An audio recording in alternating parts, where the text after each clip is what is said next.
4 times larger than Jupiter. It dwarfs Jupiter and the Earth, as you see in this illustration. It has already been sighted by astronomers in the southern hemisphere, as you can see in this picture.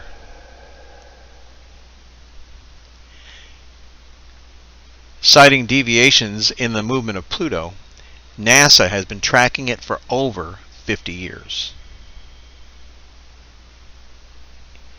Russia has been preparing by completing the construction of 5,000 underground shelters in Moscow in 2012. FEMA has prepared by purchasing millions of plastic containers for coffins. I know you've heard of them. You're probably familiar with this. And here's the images. What are they preparing for? The United States has embarked on a 24-hour, 7-day-a-week effort to build massive underground shelters for over 30 years. These are reserved for government officials and high-ranking military personnel. Many people believe that the Denver airport, as you see in this marker, says New World Airport, is one of those places. Deviations of the movement of the sun proves the existence of an object of significant gravitational pull coming into our solar system. Here is the orbit. It will enter into our solar system and pass between the Earth and the sun, blocking out the light of the sun for about 3 days. And the Bible says, "And I beheld when he opened the 6th seal, and lo, there was a great earthquake, and the sun became black as sackcloth as hair, and the moon became as blood." The earthquake will be caused by the increased gravitational forces caused by the alignment of the sun, Nibiru, and the Earth.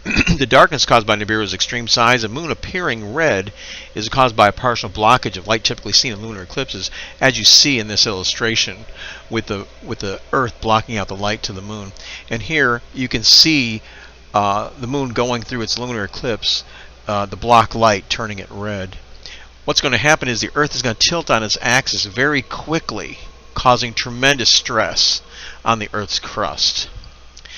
This will cause a sudden movement in the Earth's axis, resulting in dramatic changes in the wind patterns, tremendous earthquakes, movements in the Earth's crust, and tsunamis on every coast. Millions, possibly billions, will die. And the heavens depart as a scroll when it was rolled together, and every mountain and isle is moved out of their places. Can you imagine it? And the kings of the earth, and the great men and rich men, and the chief captains and mighty men, and every bondman and every free man, hid themselves in the dens in the rocks of the mountains. The dens in the rocks of the mountains sounds like shelters to me. And the kings of the earth, and the great men, the rich men, the chief captains, and the mighty men, who are these people? Well, they're government officials and high-ranking military personnel. Hid themselves in the dens and in the rocks of the mountains?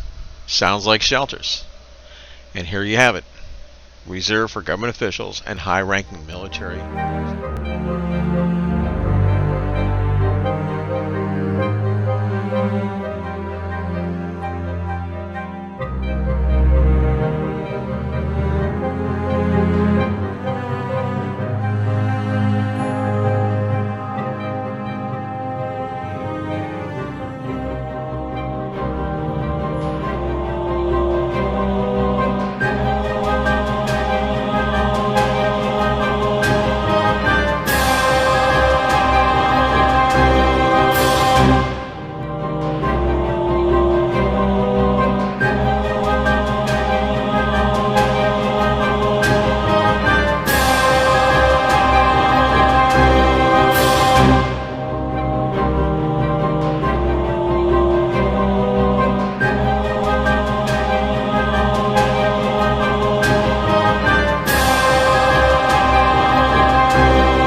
At this scale, our star the Sun is not visible.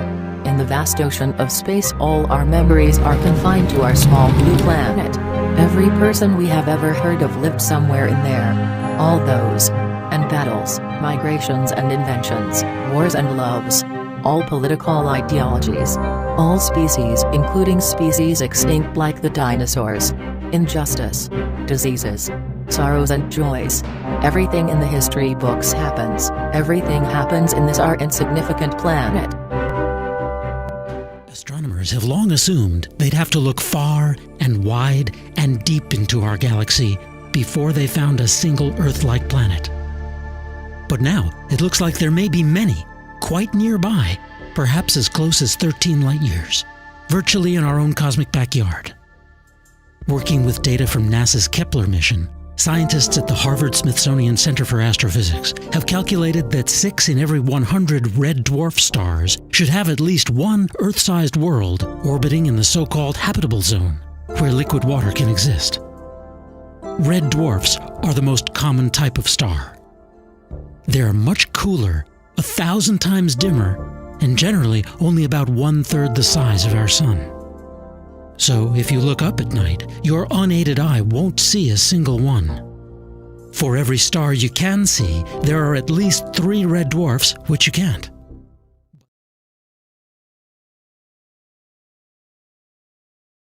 It's almost as if the universe wants us to discover these worlds. Earth-sized planets are much larger, relative to the dwarfs they orbit, than they would be to Sun-like stars. So they produce a much stronger light curve, in other words a dip in brightness, for Kepler to more easily notice. And even better, because red dwarfs are cooler than our Sun, the Goldilocks zone, where temperatures are just right for life, is much closer into these stars. Which means 1 year on these speculative planets is much shorter than our year, which means it takes Kepler much less time to see multiple passes of these planets and thus confirm their existence. But perhaps most intriguing, red dwarfs have lifespans much longer than our Sun. So scientists speculate that we might come across life on such planets around red dwarfs that is much older than life. Exoplanets, the astronomers used the HARPS instrument on the 3.6-meter telescope at ESO's La Silla Observatory. They carefully monitored 88 selected stars in Messier 67 for a number of years. That allowed them to look for the tiny telltale motions of the stars that reveal the presence of orbiting planets. 3 planets were discovered in the cluster. 2 of these planets orbit stars similar to the Sun, and 1 orbits a more massive and evolved red giant star.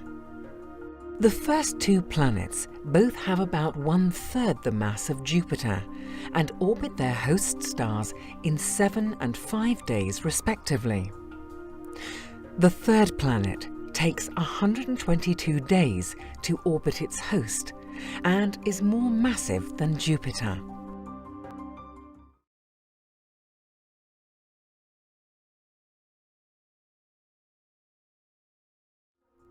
The host star of one of the planets turned out to be a remarkable object.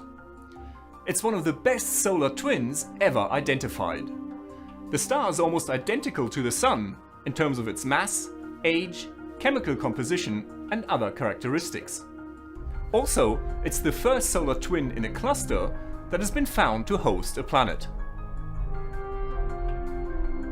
Solar twins, solar analogues, and solar-type stars are categories of stars based on how similar they are to our own Sun. Solar twins, stars almost identical to the Sun, are very rare, but the other classes, where the similarity is a lot less precise, are much more common. Astronomers had not found many planets around cluster stars in the past, but now they are finally showing up. The new results from the HARPS instrument show that planets in open star clusters are probably about as common as they are around isolated stars. So that's a lot of planets. This is Dr. J, signing off for the ESO.